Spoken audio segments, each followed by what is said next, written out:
नमस्कार प्यारे विद्यार्थियों।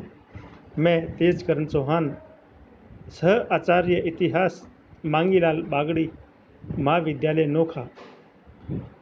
आज हम बीए पार्ट थर्ड के पेपर सेकंड में बौद्ध धर्म के सिद्धांत और शिक्षाओं के बारे में पढ़ रहे थे।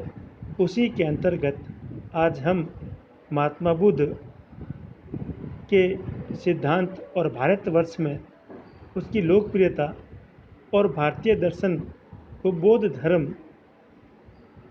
की देन के बारे में जानकारी प्राप्त करेंगे।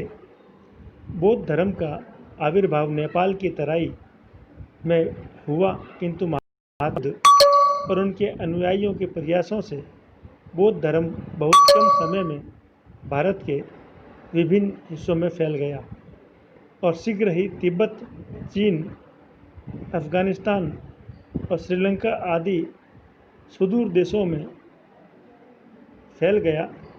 बौद्ध धर्म की व्यापक लोकप्रियता के अनेक कारण थे। इनमें से कुछ इस प्रकार हैं।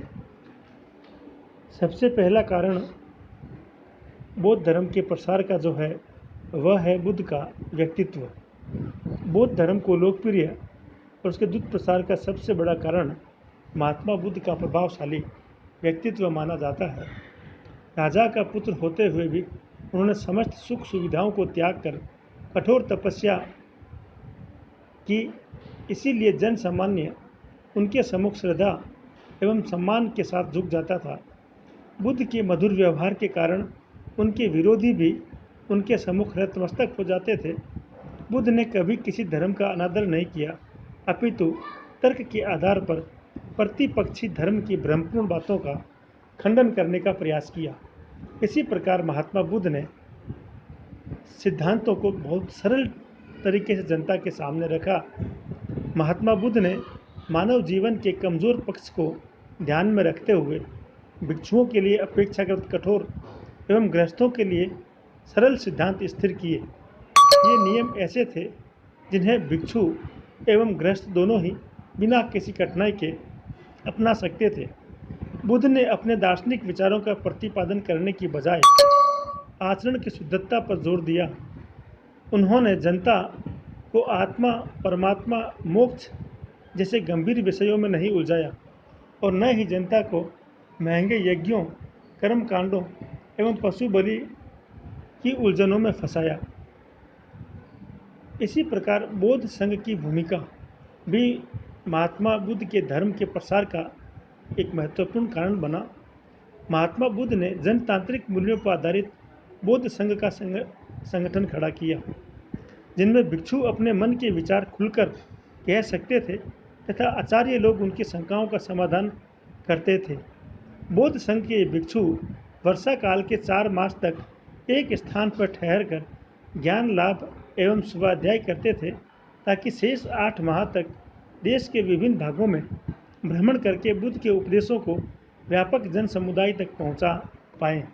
जब ये भिक्षु जन समुदाय के बीच विचरण करते थे तो उनके सदाचरण, त्याग, सादगी एवं उपदेशों का जन सामान्य पर बड़ा गहरा असर पड़ा और वे इस नवीन धर्म की ओर आसानी से आकर्षित होने लगे।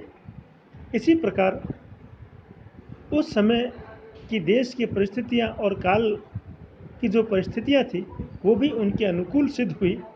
बौद्ध धर्म का उदय एक ऐसे समय में हुआ जब भारत की जनता वैदिक धर्म के महंगे यज्ञ, अनुष्ठान एवं कर्मकांडों में फंसी हुई थी और वेदांत दर्शन के रहस्यवाद तथा पुजारी पुरोहितों के कठोर व्यवहार से अत्यंत क्षुब्ध थी। वर्ण व्यवस्था ने समाज में ऊंच नीच का वातावरण बना दिया था। ऐसे समय में गौतम बुद्ध ने वैदिक धर्म के महंगे अनुष्ठानों का खंडन किया और अहिंसा एवं नैतिकता के सिद्धांतों पर आधारित धर्म का रास्ता दिखाया तथा धर्म के द्वार सभी वर्णों के लिए बराबरी के साथ खोल दिए। जन सामान्य इस सस्ते, सरल एवं सहज सुलभ धर्म को अपनाने के लिए शीघ्र ही तैयार हो गया। यदि बुद्ध वैदिक युग में हुए होते तो उनके विचारों को शायद ही लोकप्रियता मिली होती, क्योंकि वैदिक युग में सामाजिक भेदभाव न के बराबर था तथा धर्म के द्वार समस्त मनुष्यों के लिए बराबरी के आधार पर खुले हुए थे। और उस काल में वैदिक धर्म महंगे यज्ञ, पशु बलियों और जटिल अनुष्ठानों से मुक्त थे। इसी प्रकार सरल जन भाषा का प्रयोग भी महात्मा बुद्ध के धर्म की सफलता का आधार बना। महात्मा बुद्ध ने अपने उपदेशों का प्रसार उस युग की जन भाषा पाली में किया, अतः जनसाधारण उनकी बात को आसानी से समझ लेता था। ऐसी स्थिति में जनता पर उनके उपदेशों का गहरा प्रभाव पड़ना स्वाभाविक था। बौद्ध धर्म का प्रारंभिक साहित्य भी जन भाषा में ही लिखा गया। इस कारण महात्मा बुद्ध के उपदेश शीघ्र ही लोकप्रिय हो गए और उनके अनुयायियों की संख्या लगातार बढ़ती चली गई। इसी प्रकार बुद्ध धर्म और बुद्ध संघ में समानता की भावना ने बौद्ध धर्म को लोकप्रिय बनाने में महत्वपूर्ण रोल अदा किया। महात्मा बुद्ध ने वर्ण भेद से ऊपर उठकर समाज के निम्नतम व्यक्ति को भी समान रूप से संघ में रहने, भिक्षु बनने एवं बुद्धत्व प्राप्त करने का अधिकारी माना।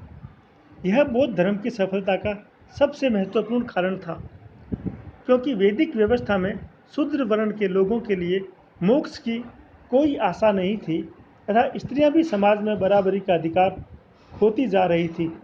निर्धन लोगों के पास याज्ञिक अनुष्ठानों को संपन्न कराने के लिए धन उपलब्ध नहीं था। एक तरह से वैदिक धर्म को ब्राह्मणों ने अपनी कारा में बंदी बना लिया था। जब बुद्ध ने धर्म पर से वर्ण, लिंग एवं वित्त का भेद हटा दिया तो लाखों लोग बुद्ध के अनुयायी बन गए।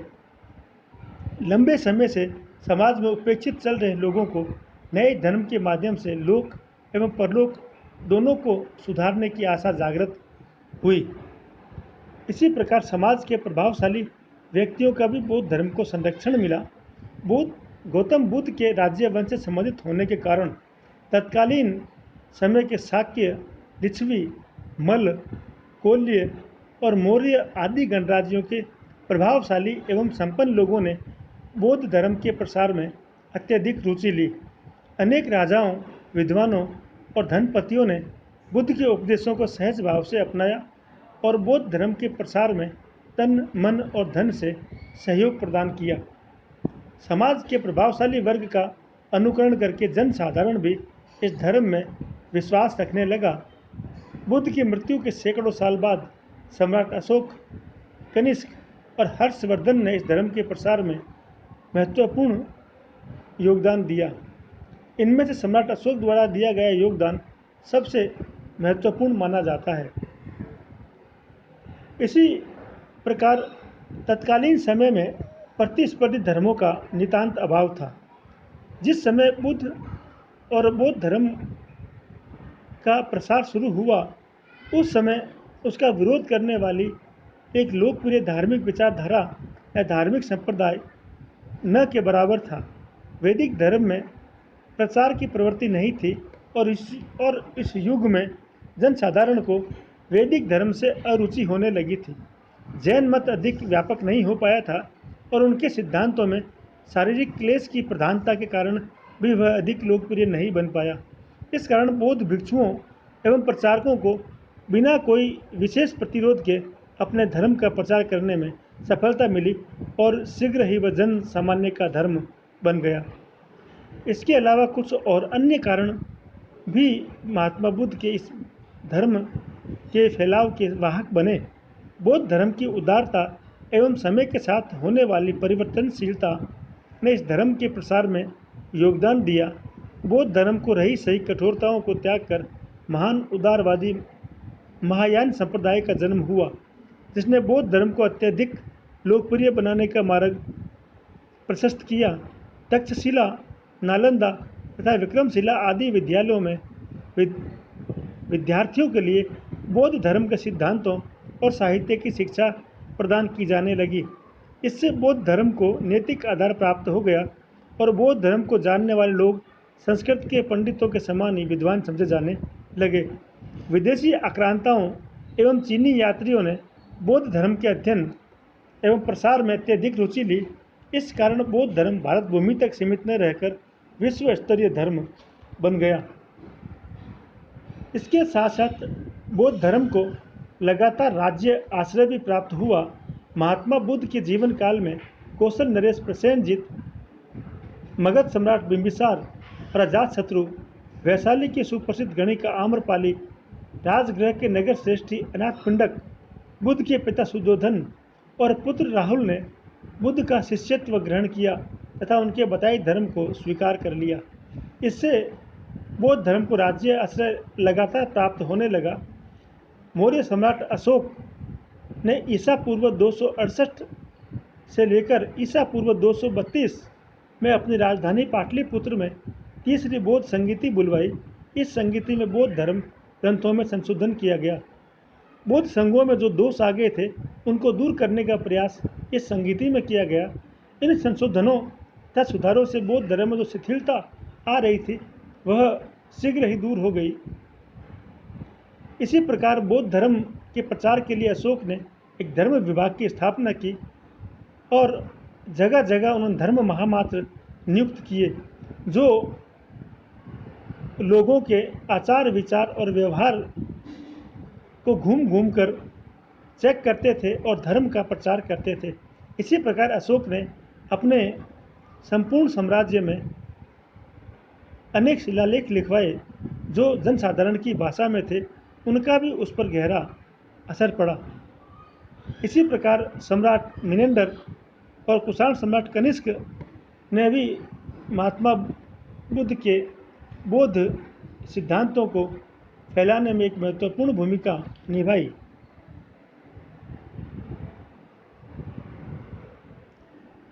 परंतु इतना कुछ होते हुए भी बौद्ध धर्म भारत से शीघ्र ही विलोपित हो गया। जिस जगह जो धर्म फैला, विस्तारित हुआ, पल्लवित हुआ, वो थोड़े समय बाद ही भारत से पूर्ण विलुप्त हो गया और भारत के स्थान पर विदेशों में वो अधिक शीघ्रता के साथ फैला। बौद्ध धर्म भारत में विलोपित हुआ, उसके क्या कारण थे, उन कारणों को भी संक्षिप्त में हम यहाँ चर्चा करेंगे। बौद्ध धर्म की कुछ कमजोरियाँ थी जिनकी वजह से बौद्ध धर्म शीघ्र ही भारतवर्ष से समाप्त प्राय हो गया। बौद्ध धर्म के भीतर कुछ ऐसी कमजोरियाँ थी जो उसे पतन के मार्ग पर जाने से रोक नहीं पाई। बुद्ध ने लोगों को मोक्ष प्राप्ति का एक नवीन मार्ग बताया, किंतु वे अपने शिष्यों के लिए पृथक सामाजिक व्यवस्था, सामान्य रीति रिवाज और आचार विचार नहीं बना पाए। इसीलिए बौद्ध ग्रंथ सामान्यतया वैदिक संस्कारों का ही पालन करते रहे। जन्म, विवाह, मृत्यु आदि अवसरों पर उन्हें हिंदू रीति रिवाजों का ही पालन करना पड़ता था। इस कारण बौद्ध धर्म के ग्रस्त अनुयायी हिंदू धर्म से अधिक दूर नहीं हो पाए और समय आने पर उन्हें पुनः हिंदू धर्म अपनाने में अधिक कठिनाई नहीं हुई। इसी प्रकार बौद्ध धर्म में भी धीरे धीरे आडंबरों का प्रचलन हुआ। वैदिक धर्म के जिन आडंबरों और कर्मकांडों की जटिलताओं के विरोध में महात्मा बुद्ध ने नैतिक जीवन पर आधारित सीधा साधा धर्म चलाया था, वह बुद्ध के निर्वाण के बाद स्वयं अनेक प्रकार के आडंबरों और जटिलताओं से घिर गया। बौद्ध आचार्यों ने भिक्षुओं के नियमों को पहले से अधिक कठोर बना दिया, जिससे उनमें इस धर्म के प्रति अरुचि उत्पन्न हो गई। महात्मा बुद्ध को ईश्वर का अवतार मानकर उनकी मूर्तियां बनाई जाने लगी और उनकी विविध पद्धतियों से पूजा की जाने लगी। बौद्ध तंत्र में तांत्रिक वर्ग भी विकसित हो गया और साथ ही साथ वाम मार्गी संप्रदाय भी खड़ा हो गया। इससे बौद्ध धर्म अपना मूल स्वरूप खोकर हिंदू धर्म के अधिक निकट आ गया। इसी प्रकार बौद्ध भिक्षुओं का नैतिक पतन होना शुरू हुआ। बौद्ध धर्म की लोकप्रियता का कारण भिक्षुओं का त्यागमय जीवन और नैतिक आचरण था, परंतु मौर्यों के शासनकाल में राज्य की ओर से अनेक बौद्ध भिक्षुओं के लिए विशाल एवं भव्य मठ और विहार बनवाए गए और उनके व्यय के लिए राज्य के कोष से धन दिया गया। मठों के आरामदायक जीवन ने भिक्षुओं के त्याग में जीवन को विलासी बना दिया। इससे उनमें अनुशासनहीनता आने लगी और व्यभिचार और कदाचार व्याप्त होने लगा। वज्रयान संप्रदाय के उदय के बाद बौद्ध मठ और विहार व्यभिचार के केंद्र बन गए जन सामान्य की दृष्टि में भिक्षु एवं मठ श्रद्धा के पात्र नहीं रहे। इसी प्रकार बौद्ध धर्म में विभाजन हुआ, वो विभाजन भी इनकी अलोकप्रियता का कारण बना। बुद्ध की मृत्यु के बाद से ही बौद्ध भिक्षुओं में आंतरिक मतभेद उत्पन्न हो गए और वे हीनयान, महायान, स्थविर और महासांगिक आदि अनेक संप्रदायों में बंट गए। अशोक ने बौद्ध धर्म की एकता बनाए रखने का प्रयास किया, परंतु वे अधिक लंबे समय तक नहीं चल पाए। बौद्ध धर्म की इन विभिन्न शाखाओं में जबरदस्त संघर्ष आरंभ हो गया और वे एक दूसरे की निंदा और आलोचना करने लगे, जिसका जन सामान्य पर गहरा असर पड़ा और वे बौद्ध धर्म से विमुख होने लगे।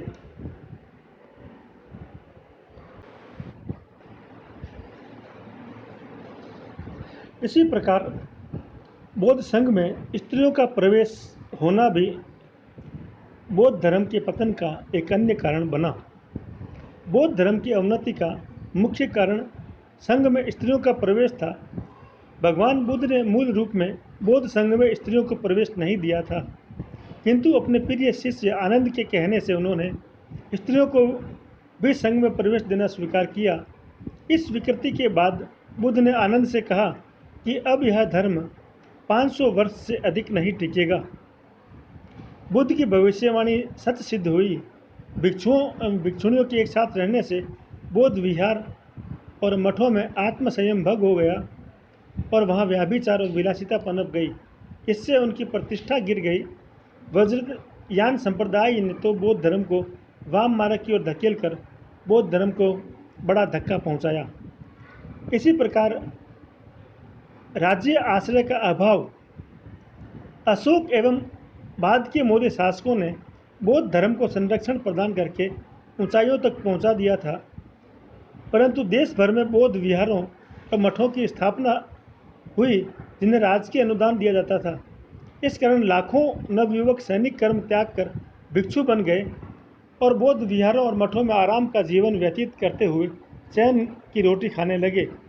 इस कारण मौर्य शासकों की सेनाएं कमज़ोर हो गई एवं शत्रुओं ने स्थान स्थान पर उन्हें परास्त कर दिया, जिससे मौर्य साम्राज्य नष्ट हो गया।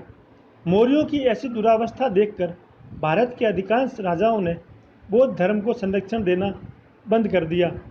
मौर्य के उत्तराधिकारी शुंग, कण्व और सातवाहन नरेशों ने पुनः ब्राह्मण धर्म को संरक्षण और प्रोत्साहन दिया। गुप्त शासकों ने भी वैदिक यज्ञों को पुनः प्रतिष्ठा प्रदान की तथा भागवत धर्म को अपनाया। दक्षिण भारत में भी चालुक्य नरेशों ने हिंदू धर्म को राजकीय संरक्षण प्रदान किया। अतः भारत की जनता पुनः हिंदू धर्म की ओर अग्रसर हुई और कालांतर में अशोक और उसके उत्तराधिकारियों के बाद बौद्धों को वैसा संरक्षण नहीं मिला, जिसकी वजह से बौद्ध धर्म निरंतर अवसान की ओर जाने लगा। इसी प्रकार बौद्ध धर्म की कट्टरता। बौद्ध धर्म आरंभ से ही अन्य धर्मों के विरुद्ध असहिष्णुता का भाव रखता था। इस कारण दूसरे धर्म भी बौद्ध धर्म के विरुद्ध कट्टरता का भाव रखने लगे। यह एक सर्वमान्य तथ्य है कि प्रत्येक युग में जन सामान्य विभिन्न धर्मों की अच्छी बातों को स्वीकार कर उन्हें आदर देता है, किंतु बौद्ध संघ को यह स्वीकार्य नहीं था कि दूसरे धर्म की अच्छी बातों को भी आदर दिया जाए। अशोक ने अपने 12वें शिलालेख में सब धर्मों के सार की वृद्धि की कामना की और परामर्श दिया, मनुष्य को दूसरे के भी धर्म को सुनना चाहिए। जो मनुष्य अपने धर्म को पूजता है और अन्य धर्मों की निंदा करता है, वह अपने धर्म को बड़ी क्षति पहुंचाता है। इसलिए लोगों में वाक संयम होना चाहिए, अर्थात संभल कर बोलना चाहिए। अशोक के इस कथन से अनुमान किया जा सकता है कि अशोक भी बौद्ध धर्म की असहिष्णुता से क्षुब्ध रहा होगा। शुंग वंश के संस्थापक पुष्यमित्र ने मौर्य वंश का अंत करके शुंग वंश की स्थापना की तथा बौद्ध धर्म के स्थान पर भागवत धर्म को संरक्षण प्रदान किया।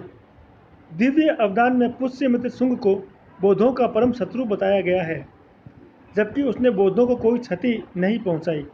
उसके शासनकाल में सांची के स्तूप के कलात्मक द्वार तथा बरहुत स्तूप के अलंकृत भागों का निर्माण हुआ।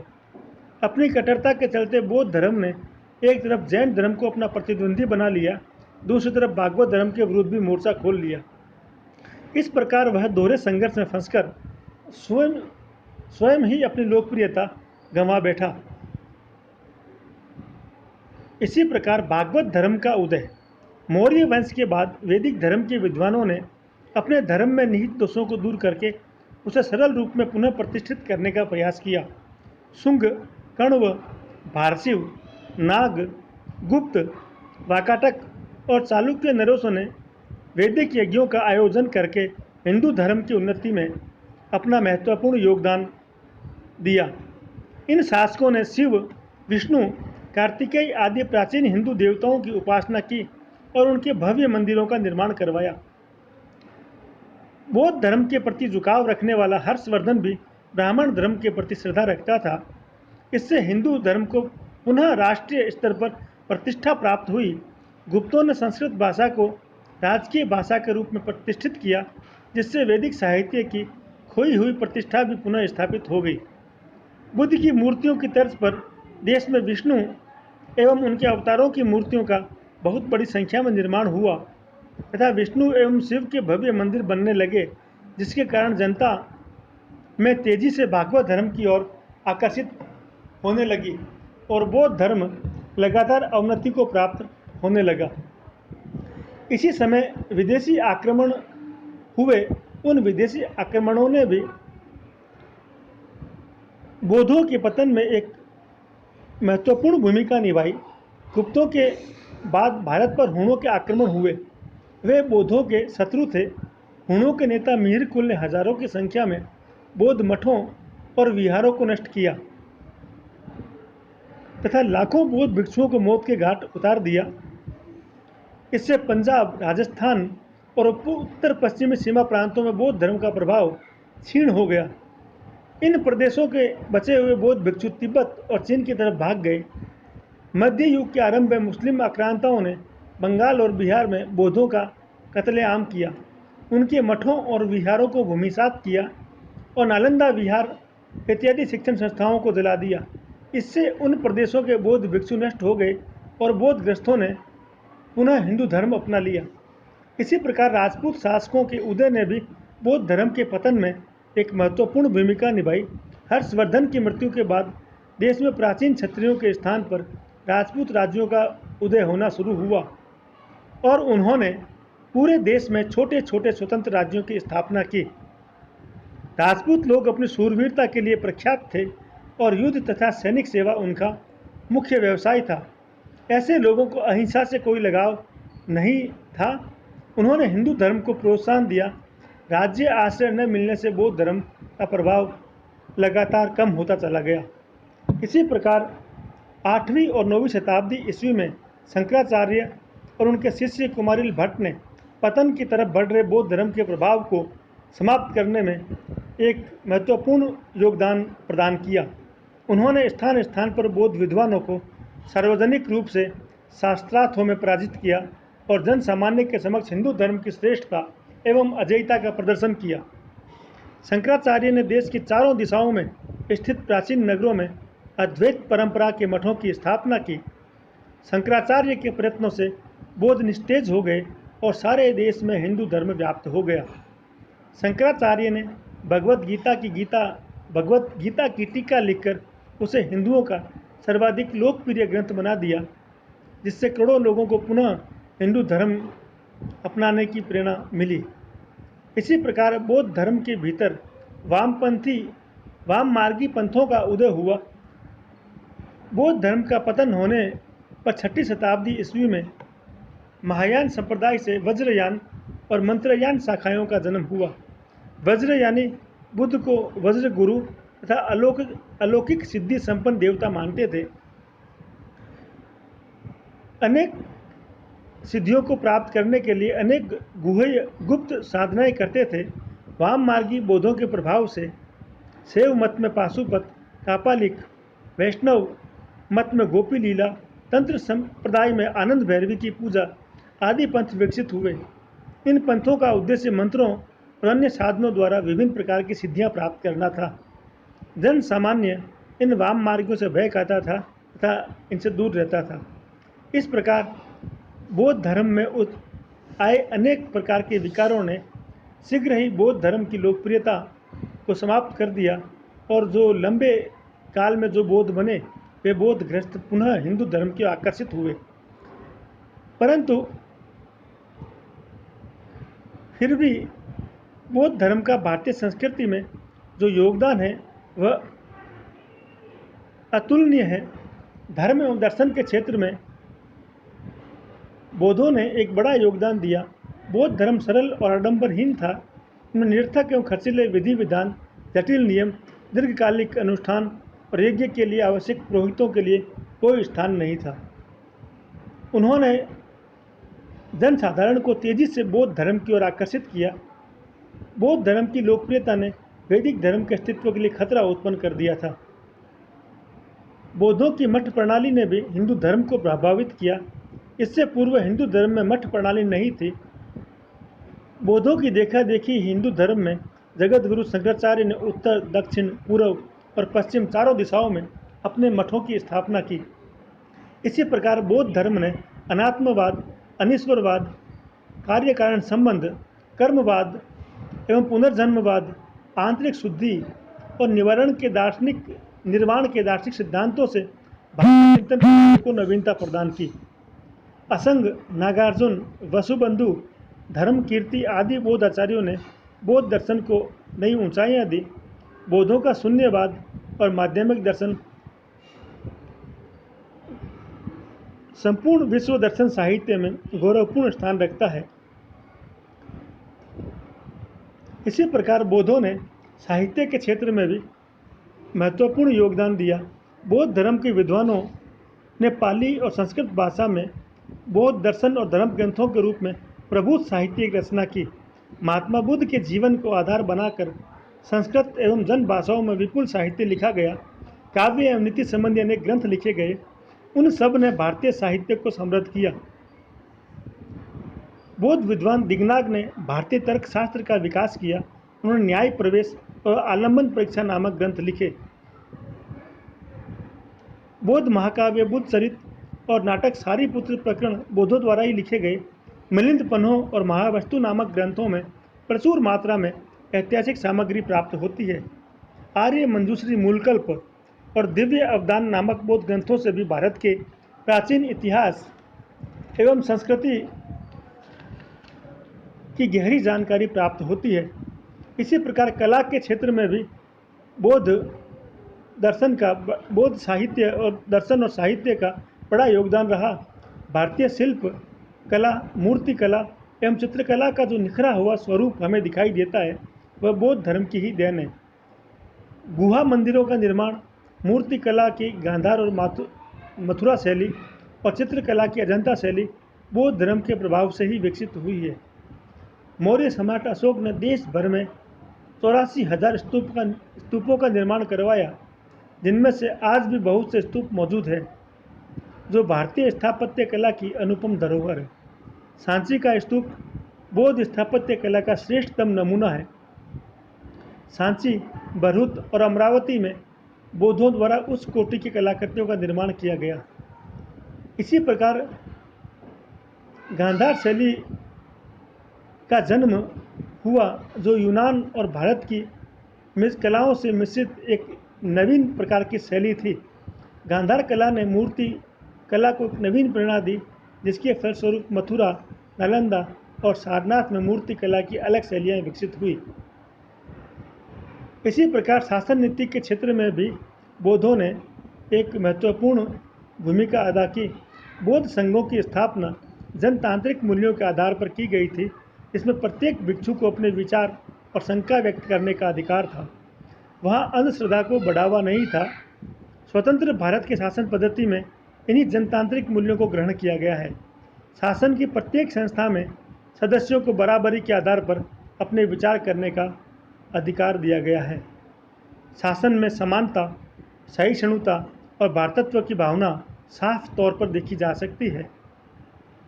बौद्ध धर्म ने उपनिषदों के अहिंसा के विचार को प्रमुखता से अपनाया तथा अहिंसा परमो धर्म का उद्घोष किया।